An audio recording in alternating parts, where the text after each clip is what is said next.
Hello, everybody, and welcome to Nathan on Shuffle and to my latest episode of New Album Spotlight, the show where I put the spotlight on a new album in progressive rock, and I'm trying to showcase it to you guys, to recommend it, and hopefully you guys pick it up on your own and listen to it. A lot of times I'm doing more unknown hidden gems to try to bring more attention and more light to some of the more unseen corners of the progressive rock world. Today it's a fairly well-known band, I think, that most of my followers are probably well familiar with. Today I'm talking about Big Big Train and their album The Likes of Us.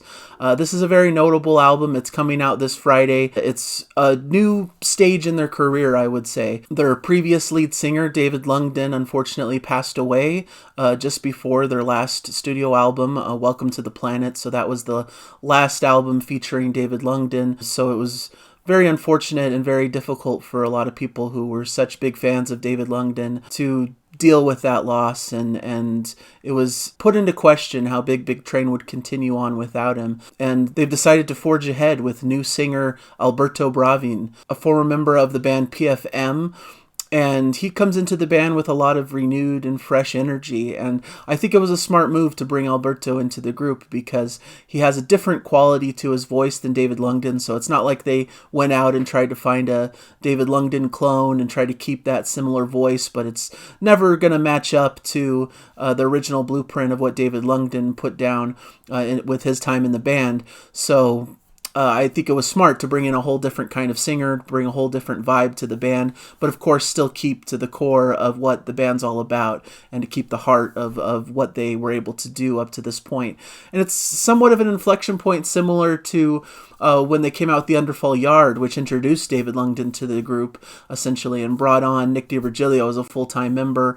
And that really built up their sound in a big way and brought them new notoriety in their career. Many people, me included, came to know the band from The Underfall Yard forward. And to me, that's the most cherished period of the band's discography. And similarly, I think this is another big point of a new, different kind of change into a new part of the band's story. And I think it's really exciting to see where they go from here. And I think they adequately bring in a lot of energy and a lot of excitement into this release that you can hear bursting out of your headphones or speakers as you're listening to it. It's a really exciting work, and I'm just super excited to get to talk about it in depth in this review. This is their 15th studio album, their first one with new label Inside Out Music, of course, one of the premier progressive rock labels. They were signed to them, and now this is their first album on the new label.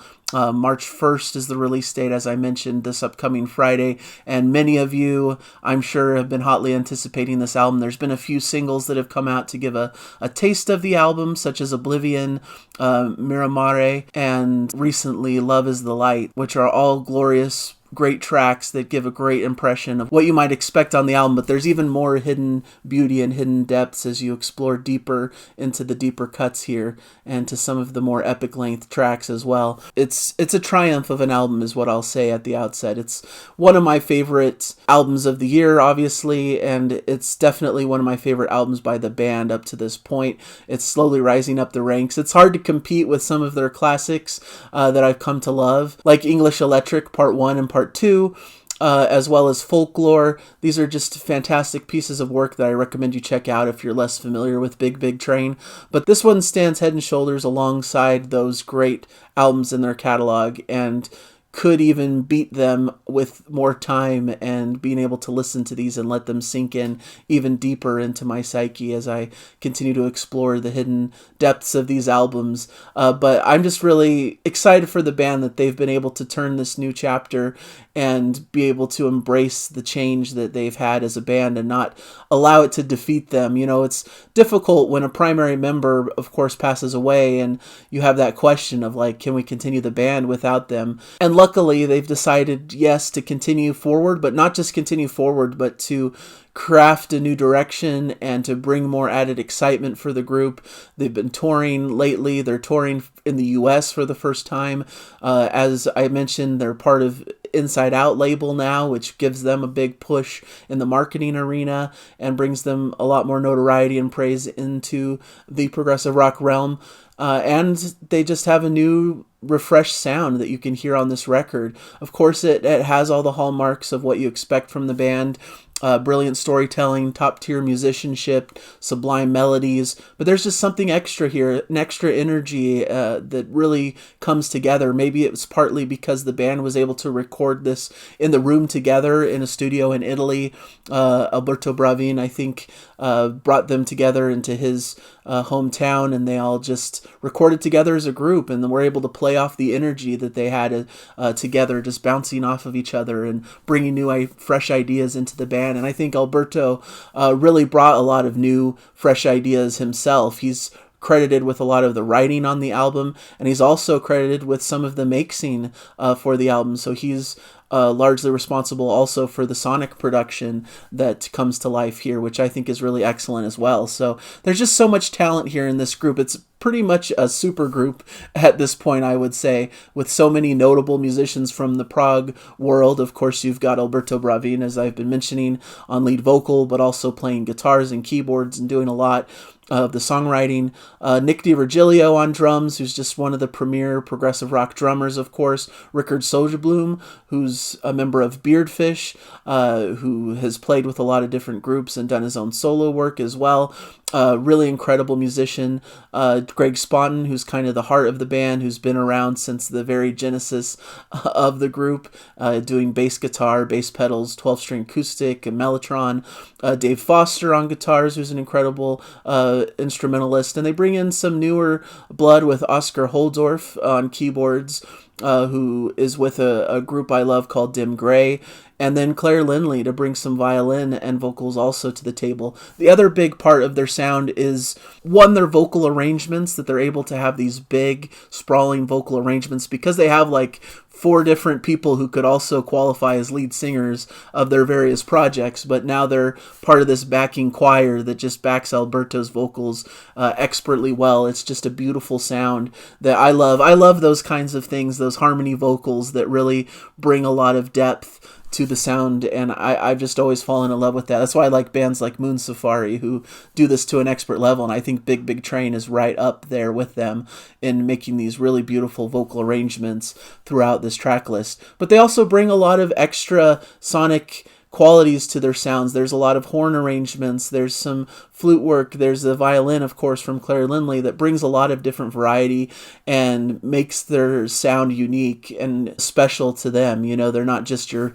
typical basic progressive rock. They add a lot of variety to the plates and a lot of different sounds. And I think another thing that separates them is that they focus more on the songwriting, on the songcraft, on building something that just has great catchy melodies that grabs your heart and pulls on your heartstrings. And then they put the little progressive rock flavor on top of that to kind of bring an extra added spice and sprinkle to the equation. Where I think some other prog bands focus first on like the playing and the virtuosity and coming up with these complex, time signatures and crazy arrangements. And then the song itself is kind of left to the wayside and of secondary concern really to the musicians, where Big Big Train's kind of the reverse. And I think it works into their favor and makes these songs become earworms and sticks into your brain particularly well. It's just a really catchy, beautiful sonic landscape that they're putting together here that I just have fallen in love with head over heels. Just a brilliant work that I'm so excited to be able to listen to and to celebrate with them, and it's just fantastic. Light Left in the Day is how it begins, and I think it starts smartly with Alberto's clear vocals and a beautiful light guitar. It really gives you an introduction into him as the new vocalist for the band. Before you get those classic horns coming in and a sweet piano melody accompanied by strings, and then the drums kick in, and it's slowly like the band's kind of building up to something. And then they get into this varied prog instrumental, which is like an overture for the album. You hear themes that you're going to hear throughout the album's runtime. And it's just an exciting opening track that gets you into the mood, into this Big Big Train world, so to speak, and gives you little earworms to grab hold of that you'll catch later into the album as these different melodies pop up in different sections and different songs. Then we get into Oblivion, which was their lead-off single, essentially, a heavier rocker of a track with some folk-sounding violin amidst some vocal chanting. This is much in the vein of some of their more rocking tracks that they've tended to start a lot of their albums with. Make Some Noise from the English Electric Full Power, Alive from Grand Tour as well, the title track Folklore from the album Folklore. These are just energetic tracks that start you off with a bang and get the energy hyped up before you get into the album proper, and I think this one does that just as expertly well. I love Alberto's powerful vocals backed by that big trained choir, as I've been mentioning. Some beautiful dynamics. There's a gorgeous soundscape in the middle with twinkling piano and swelling strings, with Alberto's wonderful vocals coming in before the drums and heavier guitars come back with that fuller rock sound. Just an incredible, shorter, a rockier track that I think will come across expertly well live and should be a blast to be able to experience. Then they get into the centerpiece of the record, which is one of the most beautiful pieces that I've heard recently in progressive rock. This is Beneath the Masts, which is 17 minutes and 26 seconds here, beginning with beautiful 12-string guitars, mellotron, and violin. It's like a gorgeous start out of a fairy tale, evoking classic Genesis before the twinkling piano notes spill out the main melody of the piece. It's so gorgeous. I love Alberto's vocals that blend perfectly well into this soundscape. The violin is added so perfectly before we get into the next part with swirling guitars, drum and bass, adding a bit more heft to the sound but not sacrificing any of the beauty of the piece. I love the vocal refrain that they keep singing of "That's how things are, that's how it goes," sublime vocal harmonies. And then about halfway through, they just let loose with a thrilling instrumental segment focusing on some jazzy keyboards and meaty stabs from the rest of the band, intercut with some guitar and violin soloing. It's just a progressive maelstrom that is an exciting ride and a great highlight of the record. And it contrasts really beautifully well with the more acoustic, beautiful opening part of the track itself. So just a great juxtaposition, glorious uplifting finale, uplifting vocals and music accented with horns and highlighted by soaring guitar. Just a gorgeous track. Should arise into the heights of some of their well-known epics that everyone loves and adores from their discography, such as East Coast Racer or Brooklands, or even Voyager from the Grand Tour. Just these real epic tracks that take you on a journey and are just completely gorgeous and all enveloping.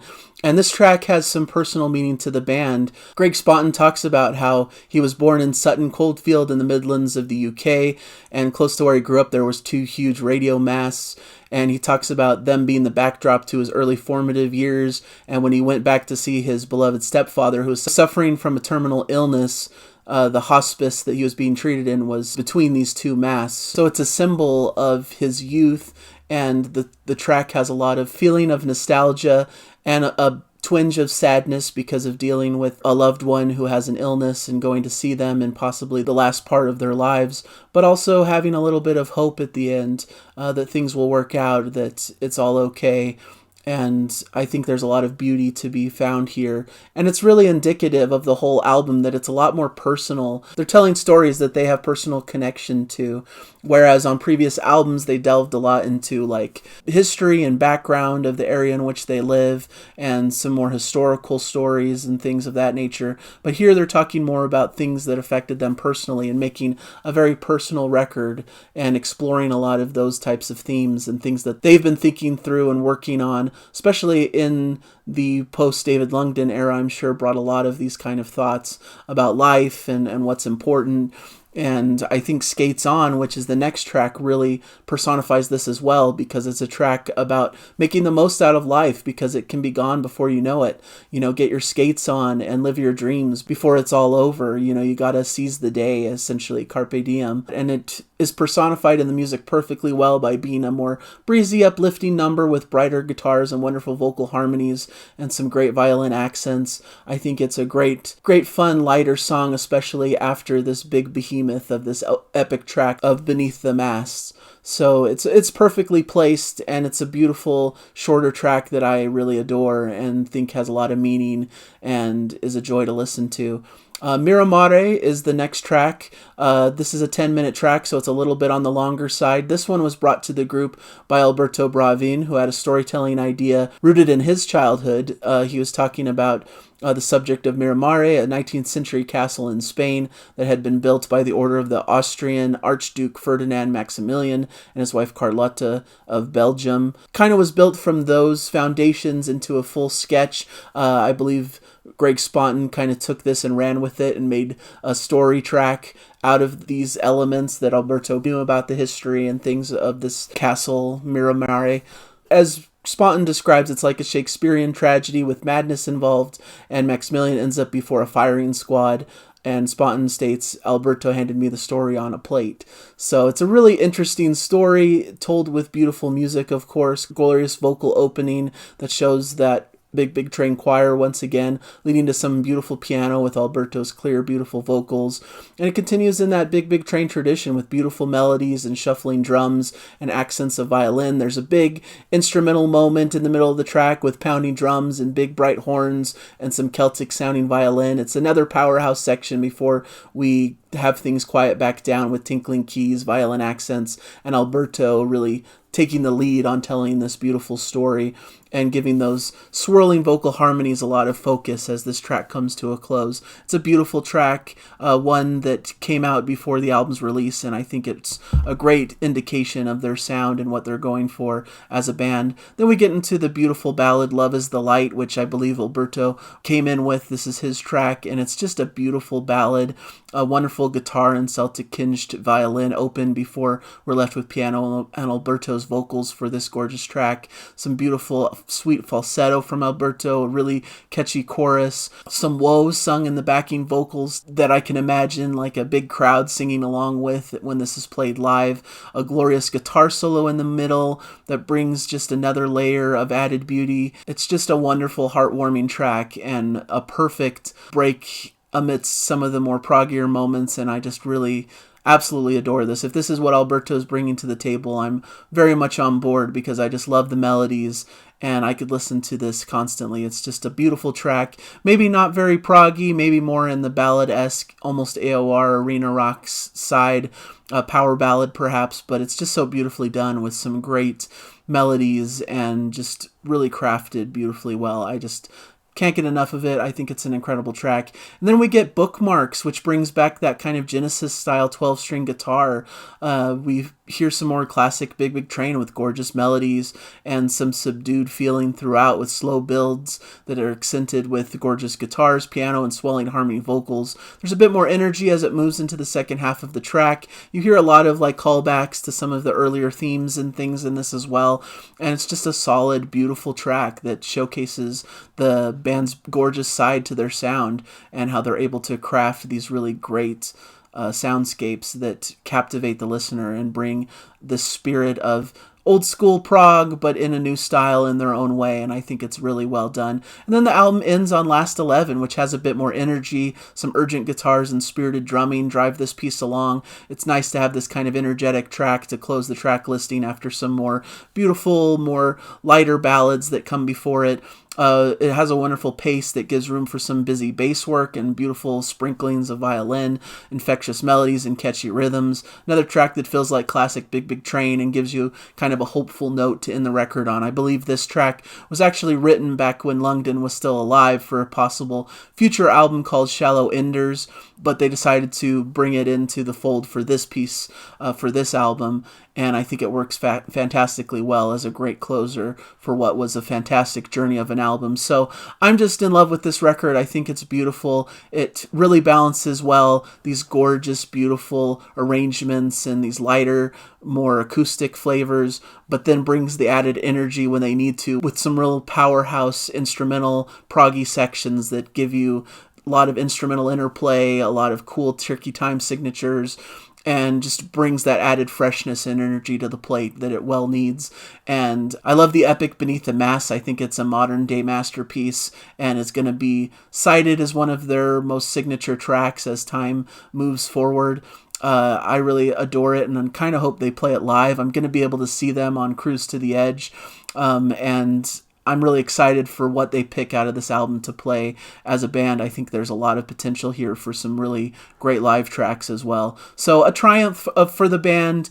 You know, it's difficult to come out of such a drastic shift. David Lungden was such an important integral cog to their sound, and to have a record without his presence was something difficult to swallow for many of us Big Train fans, but somehow they were able to rise out of those ashes and create something beautiful that's unique and stands on its own two legs with this new version of the band with Alberto at the helm, and I think it works on every level. So a masterpiece record. It could end up becoming my favorite Big Train record. It's right on the cusp of that, but I tend to be a little bit over the top excited when an album comes out, and so I have to wait till it settles down to a normal level and I can decide where it sits in their discography and where it sits amongst what my favorite albums are for this year.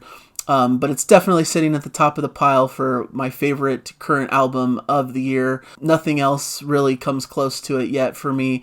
It's just gorgeous on every level and brings together all the elements of prog that I just am in love with and captivated by. So really a high recommendation. This is a must listen for all fans of progressive rock, I would say. I think everyone should at least try this album out. I'm sure most of you watching this are already planning to, and so I hope you enjoy the experience as much as I did.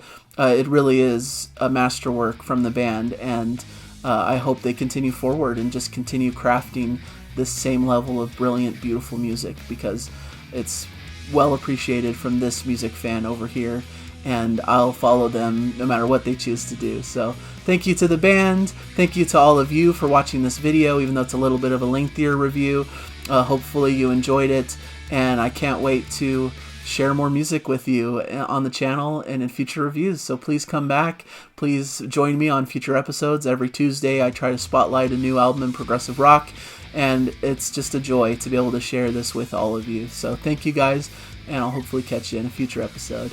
Bye everybody!